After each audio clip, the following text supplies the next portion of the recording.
I am the Tofu Golem. Please enjoy the video. You start by ensuring power and firmware are current.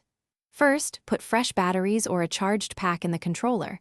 Low power triggers auto off.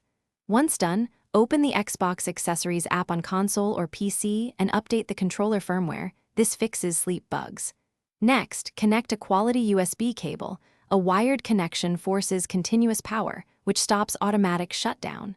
Make sure the cable seats firmly. Loose cables still let the controller think it's idle and can trigger shutdown. Once connected, change console behavior to keep peripherals responsive. Go to Settings General Power Mode and Startup and select Instant On. This reduces the chance of the console cutting power to USB ports. Also, keep the controller registering activity. Press the Xbox button intermittently or attach a chatpad or headset that maintains a connection.